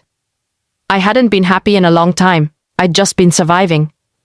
And sitting here with him, tired, messy, unguarded, I felt something I hadn't in years. Light. Maybe happiness wasn't supposed to be perfect. Maybe it was this someone who stayed until the lights turned off and still didn't leave. When the event finally began, I stood at the back of the hall, watching the couple dance under the twinkling lights we'd hung together. Ethan joined me, his hand brushing lightly against mine. "They look happy," he said. "They are." He nodded. "You deserve that too, you know." I swallowed hard. "It's not that simple." "Maybe it is," he said softly. For a second, I almost believed him.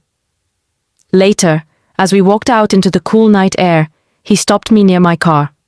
The music from inside drifted faintly through the open doors. "Lillian," he said quietly, "I don't want to rush you, but I need you to know something." I looked up. "What?" He took a small step closer, his eyes warm and sure. "I still love you, not the way I did before, not with pressure or pride, just honestly, quietly, completely." My breath caught. He didn't reach for me, he didn't ask for an answer. He just said it simple, real, like it was the most natural thing in the world. And for once, I didn't run. I just stood there, heart pounding, the night wind brushing my skin, and whispered, "I know." Because I did. Every look, every word, every small act had already said it for him. And maybe I wasn't ready to say it back, not yet, but something inside me came alive again. Something warm, fragile, and beautiful. The part of me that still believed in love. It rained again the next morning. The kind of slow, steady rain that soaks the streets without thunder. Soft, constant, familiar. I woke up earlier than usual, not because I had to, but because my heart wouldn't let me sleep. I kept replaying Ethan's voice from last night. "I still love you, not the way I did before, not with pressure or pride, just honestly." He didn't ask for anything. He just left the words there, gentle, steady, waiting. And somehow, that made them echo louder. I tried to distract myself with work, but nothing stuck. Every song that played, every cup of coffee I made, Every passing thought seemed to drift back to him.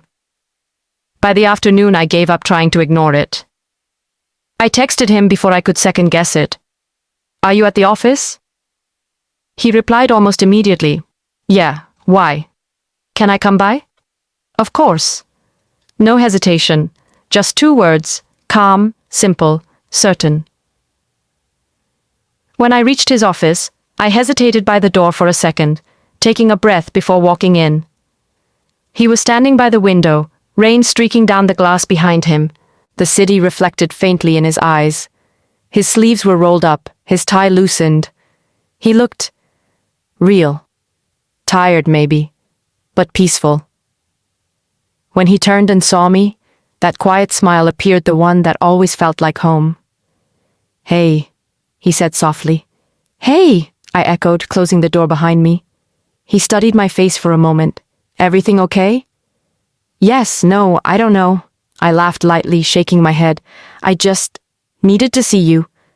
Something flickered across his face, surprise, warmth, maybe hope. "I'm glad you did." I walked closer, folding my arms. "You said something last night." He nodded. "I remember.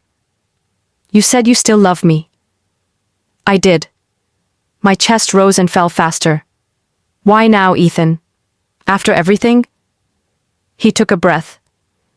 "Because I finally know what love is supposed to be, and because I never stopped feeling it, I just didn't know how to treat it right before." He looked at me, steady and sincere. "You don't have to say it back. I don't expect you to, but I needed you to know." For a long moment, the only sound was the rain outside. I could feel it in my chest, the way his words landed, not like demands, but like promises quietly waiting to be believed. I swallowed hard. "You make it sound easy." He smiled faintly. "It isn't, but it's worth it." I didn't realize I'd stepped closer until we were only inches apart. The air between us changed, heavy, fragile, electric. His scent wrapped around me, warm cedar, faint coffee, and rain. I could see the small scar on his jaw, the one he got from fixing a broken cabinet years ago, and the faint crease that formed when he looked at me too long. "Lillian," he whispered, like saying my name might break something. I should have stepped back. I should have said something light, something safe, but I didn't. Instead, I reached up and touched the edge of his collar barely, gently, like testing if the moment was real. He froze. Then slowly his hand lifted, fingers brushing the side of my arm, careful, hesitant, as if asking permission. It was the smallest touch, barely there, but it felt like everything. All the years between us, all the words left unsaid, all the distance we'd built, it all narrowed to that one moment. I closed my eyes, breathing him in. His voice came quiet and unsteady. "I've missed you every day." "I know," I whispered back. "I missed you too." And before I could think, before I could talk myself out of it, I stepped forward and let my forehead rest against his chest. He didn't move at first. Then his arms came around me, not tight, not desperate, just steady. The kind of hold that says, "I'm here. I won't let go until you tell me to." I felt his breath in my hair, slow and deep, and for the first time in years, I felt safe. Not perfect, not fixed, just safe. We stayed like that for what felt like forever. No words, no rush, just rain outside and heartbeats inside.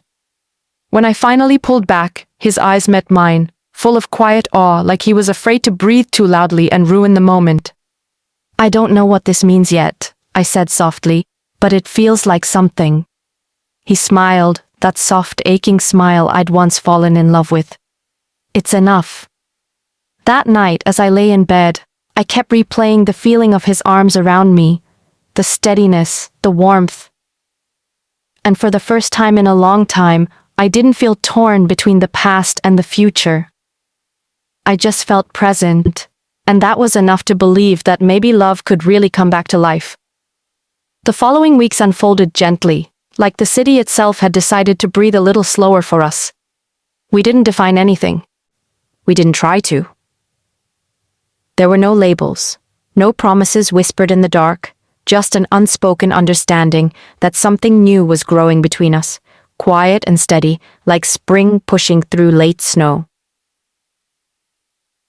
Ethan started showing up in the small, ordinary places again, the grocery store near my apartment, the Sunday market where I liked to buy flowers, the coffee shop that burned their muffins but brewed perfect cappuccinos. He never intruded. He just appeared with that calm certainty that had become his way of saying, "I'm here if you want me."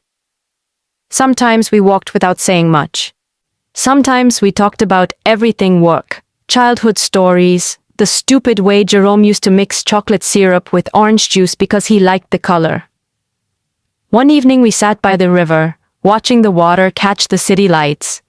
He leaned back on his hands, quiet for a long time, then said, "I used to think forgiveness meant pretending nothing broke, but I think it's just learning how to live with the cracks." I turned to him. "You sound like someone who's done a lot of living with cracks." He smiled faintly. "I had good teachers." Little by little, I started letting him into places I'd kept closed. He came with me to visit my mother one Sunday. She still kept a framed photo from the time before. Our engagement picture, young, polished, impossibly hopeful. When she opened the door and saw him standing beside me, her eyebrows lifted. "Well," she said, "this is unexpected."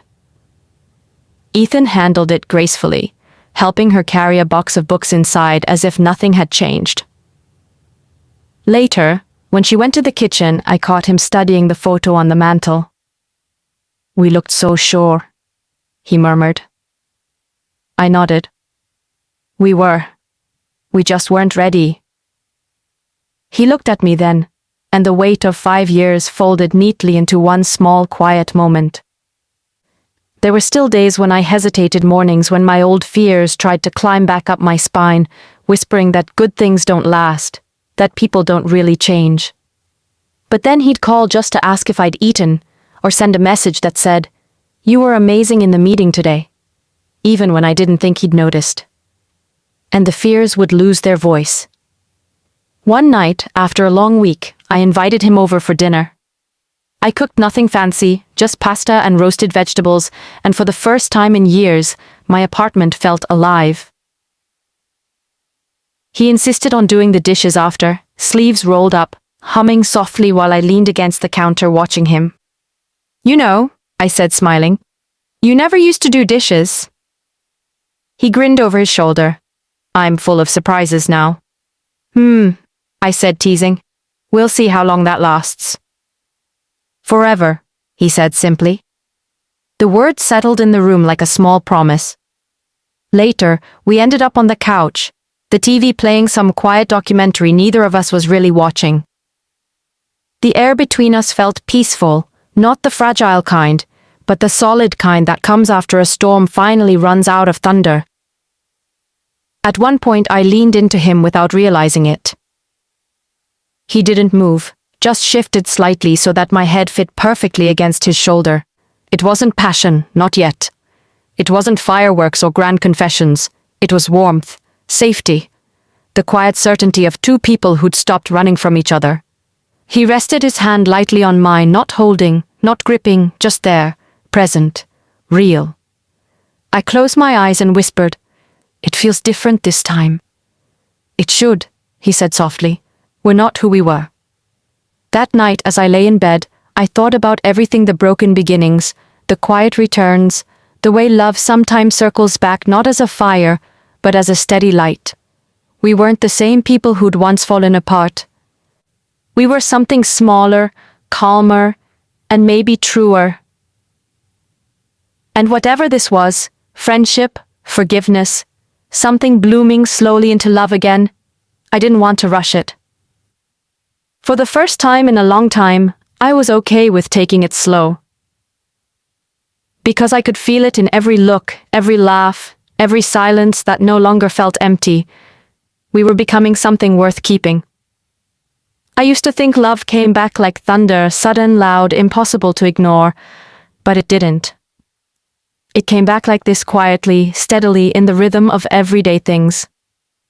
The sound of his knock on my door every Friday evening, The way his texts made me smile before I'd even read them. The soft warmth in my chest whenever he said my name.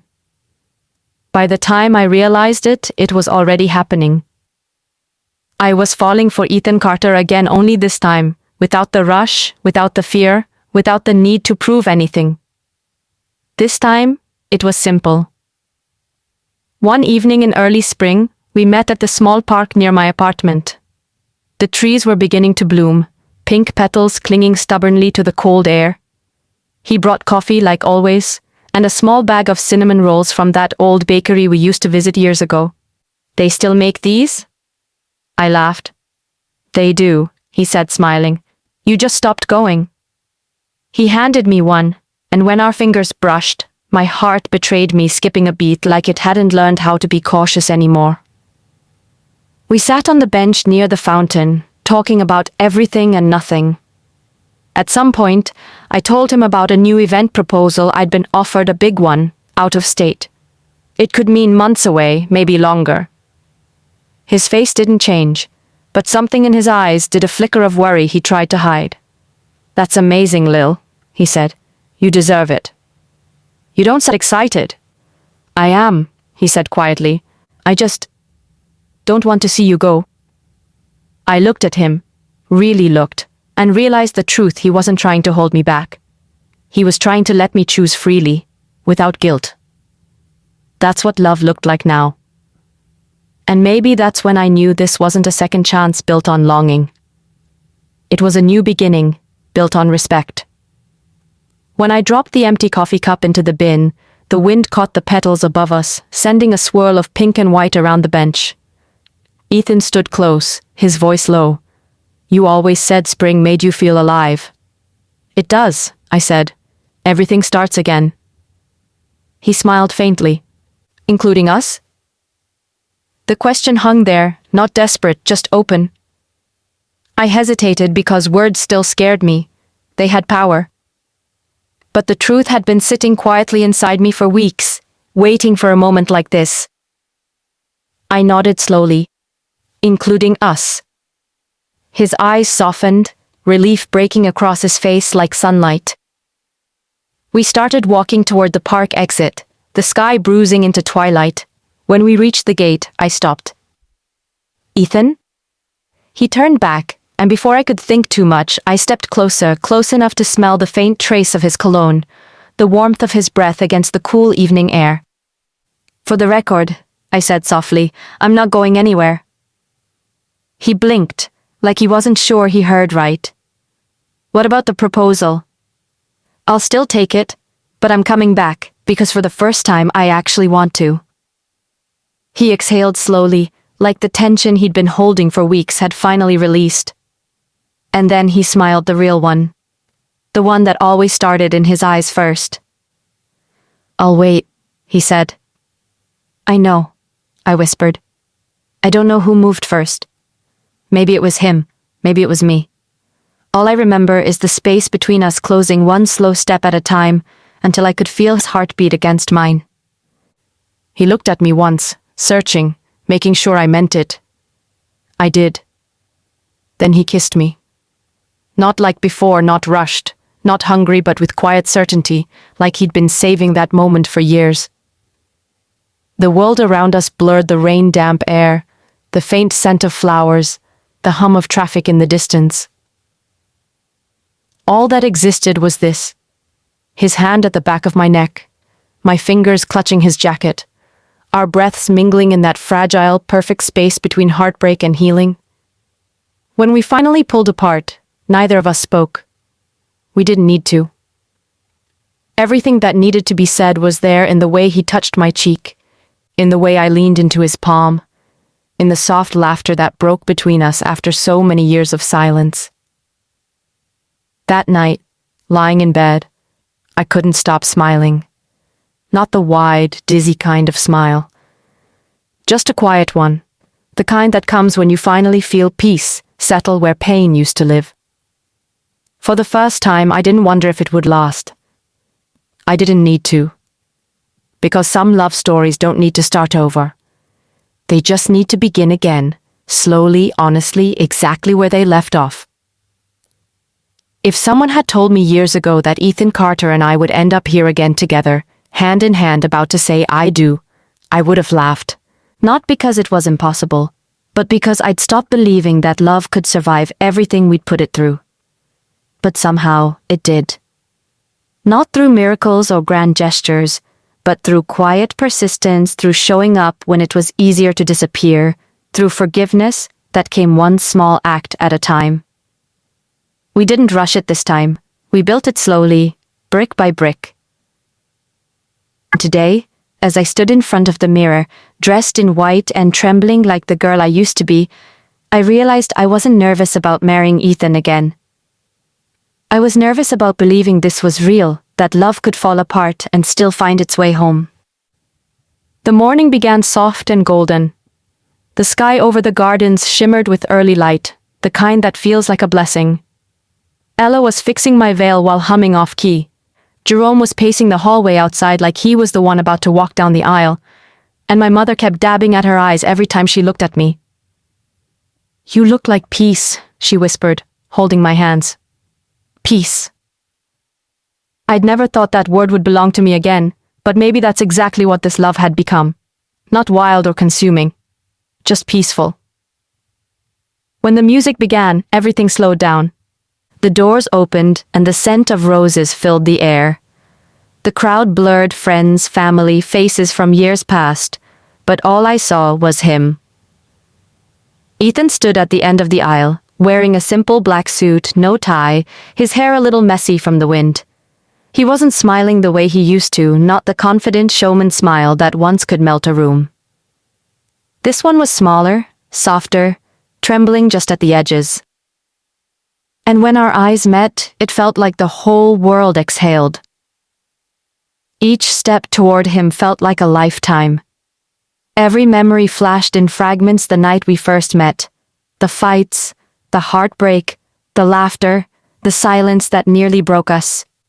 Every piece of our history led to this moment, not a fairy tale ending, but a beginning that felt earned. When I reached him, he reached for my hand. His fingers slipped between mine easily, like they'd been waiting there all along. "You made it," he whispered, a hint of awe in his voice. "Barely," I teased softly. He smiled that same smile that had pulled me back into the world. The ceremony wasn't fancy. We wanted it simple, honest the way we'd learned to be. The officiant spoke about second chances and how sometimes love has to break to grow roots deep enough to last. Ethan squeezed my hand when she said, "Some stories are not about starting over, but about choosing again." When it was our turn to speak, he went first. "Lillian," he said, his voice low, steady, but trembling slightly around the edges. "The first time I stood here, I thought I understood love. I didn't. I knew how to want, how to dream, how to plan, but not how to stay. You taught me that love isn't a moment, it's a choice, every day, every time, and today I choose you again, fully, quietly, endlessly." I felt my throat tighten, my heart racing in my chest. When it was my turn, my voice almost broke. "Ethan," I said softly. "When we fell apart, I thought that was the end. I thought some things don't survive the breaking, but you came back not to fix what was gone, but to build something new with me. And I realized love doesn't die when it's real. It just waits for two people to be ready again. You're my peace, my beginning, and my home." He smiled through a tear he tried to hide. The officiant spoke the last words, but honestly, I barely heard them. All I knew was that when he leaned forward and kissed me, it wasn't a grand moment. It was quiet, gentle, certain. And I could feel it, the years melting away. The pain, the distance, the almosts, all replaced by one truth. We'd made it back to each other. The reception was small, but beautiful. Laughter floated through the air, glasses clinked, music played softly under the glow of fairy lights. Ethan and I danced barefoot on the grass, the night wind cool against my skin. "You're trembling," he murmured against my ear. "Happy nerves," I said, smiling. "I still can't believe this is real." He pulled back just enough to meet my eyes. "It's real, Lillian. We're real." His hand brushed my cheek, his thumb tracing the corner of my smile.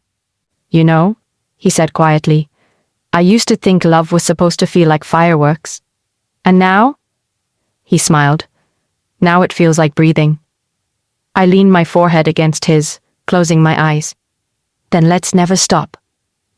"Never," he whispered.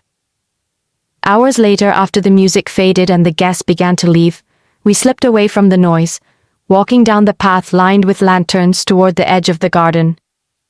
The air was cool and soft, filled with the sound of crickets and distant laughter. I stopped and turned to him, lifting the hem of my dress slightly so it wouldn't drag. "You remember the first time we tried this?" He chuckled. "We didn't even make it to the vows before we fell apart." "Not our best moment," I said, laughing. "No," he said, "but this is." He took my hand again, kissing the back of it like something sacred. "You and me, finally getting it right." I smiled through the tears I didn't bother to hide. "We almost missed it." "But we didn't," he said softly. And standing there under the night sky, barefoot, married, and completely at peace, I knew he was right. We didn't miss it. We just took the long way back to forever. The house was still half asleep, soft morning light spilling through the curtains, the sound of rain tapping faintly against the windows.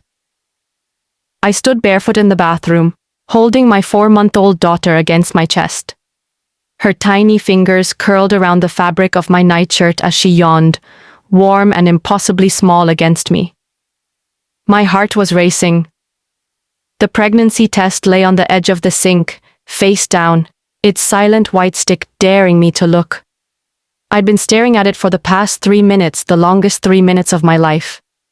I stared at it like it was an enemy I wasn't ready to face yet, or maybe a miracle I didn't know how to believe in. I could feel my pulse fluttering in my neck. This wasn't supposed to be possible. It couldn't be. I glanced down at my daughter still nursing, still so little, still my whole world, and whispered, "There's no way, right? There's just no way." I was still breastfeeding. I hadn't even thought about cycles or timing or possibility. Every article I'd read said it was rare, practically impossible this soon. So when I'd bought the test, I'd done it half out of anxiety, half to silence the tiny voice in my head that kept whispering, "What if?" But now, standing here, my stomach twisting, I wasn't sure which outcome I wanted. 3 minutes, that's what the box said. It might as well have said forever. The silence of the house felt heavier than usual. The clock ticked, the faucet dripped, my daughter let out a small sigh in her sleep, and every sound made my heart beat louder. I tried to breathe. I tried to convince myself it would be negative, that I was just tired, hormonal, overreacting. Then I reached for the test and turned it over. 2 lines. Bright, clear, undeniable. For a long second, my mind refused to register it. My vision blurred, my hands went cold, my breath caught halfway through my chest. "No," I whispered. No, that can't be right." I looked again, as if it might change, as if maybe the lines would fade or vanish or admit they were a mistake. But they didn't. They were solid, certain, positive. My heart started pounding harder, tears filling my eyes before I could stop them. "This can't be right," I murmured, my voice shaking. "You're only 4 months old, baby. I can't." My daughter stirred at my voice, making a soft sound, and when I looked down at her, her tiny hand curling near her cheek, her lips parting in a sleepy smile, something inside me melted. The fear didn't disappear, but it shifted, softened into something else. I pressed a trembling kiss to her forehead. "Oh, sweetheart," I whispered, my voice breaking into a laugh that sounded half like a sob. "You're going to be a big sister." And just like that, disbelief turned into wonder.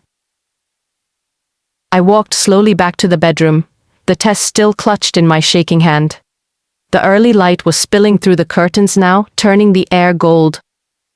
I sank down on the rug beside the bed, still holding my daughter close. She blinked up at me, wide-eyed and curious, as I held the test beside us. I couldn't help but laugh, the kind of laugh that bubbles up when life surprises you in the most impossible way. "I don't even know how this happened," I whispered to her. "Well, I do, but still, there's no way, right?" She gurgled softly, like she was in on the joke. I traced a finger down her tiny nose, smiling through my tears. "I guess you and your daddy didn't want to wait too long to share me." For a while, I just sat there, staring between her and the test, the moment slowly sinking in. I wasn't scared anymore. Just stunned and a little bit in awe. Because life had this strange way of writing its own plans, even when you thought your story was already full. 4 months ago, I'd been terrified of becoming a mother. Now, sitting here with my baby girl in my arms and another miracle already forming quietly inside me, I realized how much I'd changed. Love had changed me. When Ethan came home later that morning, his hair damp from the rain, he found me sitting on the floor, still in my robe, our daughter asleep against my chest. He smiled when he saw us. "There's my girls." I looked up at him, the Tess still resting beside me on the rug. "Hey," I said quietly. He walked closer, crouching down. "You okay?" I think so." He followed my gaze to the test. For a second his brow furrowed, then his eyes widened, realization dawning. "Is that?" I nodded. "Positive." He blinked, stunned. "Already?" "But how?" "I don't know," I said, laughing through the tears still clinging to my lashes. "There's no way I'm supposed to be pregnant this soon, Ethan. None. I mean, she's 4 months old." He stared for another second. Then his face broke into the kind of smile that always made my heart catch. "You and your impossible miracles," he said softly. He reached out, brushing his thumb along my cheek. "Are you okay, truly?" I nodded. Yeah, shocked, but happy. He let out a small, disbelieving laugh, shaking his head. "Guess our family's growing faster than we planned." "Apparently," I said, smiling. "We're going to need a bigger coffee pot." He laughed, leaned in, and kissed me a soft, lingering kiss that felt like gratitude and wonder all at once. Then he pressed his forehead to mine. "You make life beautiful, Lil, even when it surprises the hell out of me." After he left for work, I sat again with our daughter, tracing small circles along her back. I thought about how far we'd come from heartbreak to home, from silence to laughter, from 2 broken people to a family that somehow kept expanding in love and light. I looked down at her, kissed her tiny hand, and whispered, "I guess life just wasn't done giving us more to love." And in that quiet moment, with rain still whispering against the windows and 2 pink lines glowing faintly on the sink, I knew it was true. This was the kind of miracle that doesn't just happen once. It happens every time you open your heart again.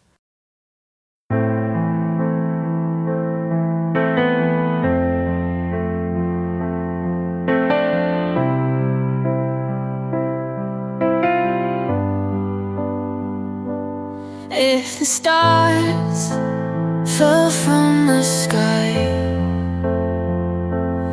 and the world ran out of time, if I lost my way, forgot who I could be, would you still love me? Would you still love me?